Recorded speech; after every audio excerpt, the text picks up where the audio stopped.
suis tombée dans le chaudron de la créativité assez tôt, puisque j'avais 15 ans, donc ça fait plus de 25 ans maintenant. Et l'idée m'est venue tout simplement parce que mon père avait un atelier en fait dans la cave, et j'ai commencé à bricoler. Mes premiers bijoux en fait sont nés d'un assemblage de serre-clips, de joints de robinetterie, voilà, tout ce que je trouvais à ma portée et que je liais déjà avec du fil de nylon. Et, des assemblages, si je puis dire, de rendez-vous, parce que moi je ne crois pas trop au hasard. Je dis toujours, dans la vie il n'y a que des rendez-vous. Le premier a commencé assez tôt, puisque je venais donc d'arriver à Paris dans le but de partir m'installer en Australie. Et en demandant le visa, bien entendu, bon, on a eu un petit peu le coup de foudre avec mon mari de cette capitale, et on est resté finalement à Paris. Et c'est vrai que c'est en exposant dans des petits villages, en faisant des salons d'artisanat d'art, tout bonnement, que j'ai été repérée donc par une couturière qui était en fait la première main d'Olivier Lapidus. Et ça a été un petit peu le coup de foudre, puisqu'elle m'a dit que mes bijoux lui plaisaient. Et c'est elle-même qui m'a fixé un rendez-vous avec Olivier, le couturier, en me disant voilà, il faut vraiment que vous veniez, ça y est, le rendez-vous est pris. Je me suis déplacée, et donc ça a été une très belle rencontre, et j'ai fait deux défilés au niveau donc, des bijoux que j'ai créés sur mesure pour lui. Parce qu'il m'inspire une grande créativité. Je crois qu'au départ, bien entendu, j'ai commencé avec des perles, tout bonnement, et je me suis très vite rendu compte que ça ne me convenait pas trop.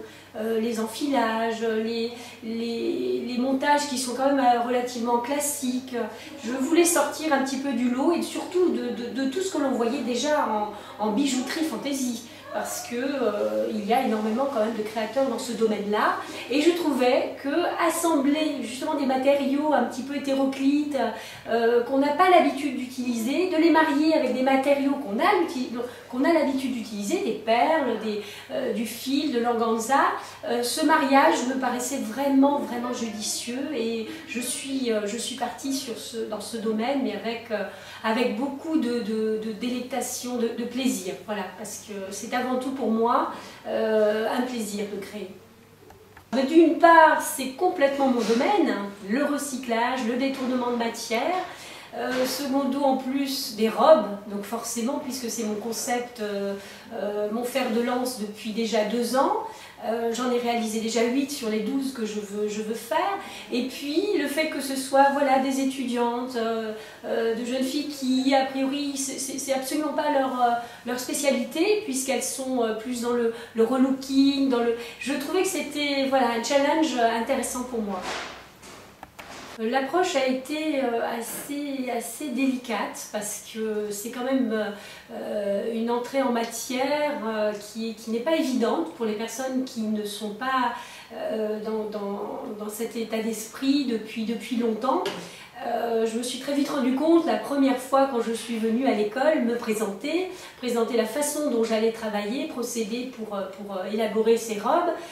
Quand j'ai déballé mon grand sac avec des matières hétéroclites, en gros des poubelles, j'ai vu la réaction quand même assez brutale de certaines élèves qui étaient déstabilisées, parce que c'est vrai que, a priori, quand on voit les matières brutes, ce ne sont pas des matières très attrayantes, très jolies, et donc elles avaient du mal à imaginer qu'on puisse, de ces matériaux-là, faire naître des robes. Donc ça a été vraiment petit à petit, une approche douce. Je me suis très vite rendu compte qu'il fallait quand même les faire venir à l'atelier, les faire entrer dans mon univers, pour qu'elles voient un petit peu ce que donnent ces matières une fois cousues, une fois mises en scène. Et puis bien évidemment l'apprentissage des outils, puisqu'il y a les perceuses, il y a les aiguilles, tout le matériel nécessaire justement pour mettre en forme toutes ces matières. Mes sources d'inspiration naissent tout bonnement de cette confrontation avec les matériaux.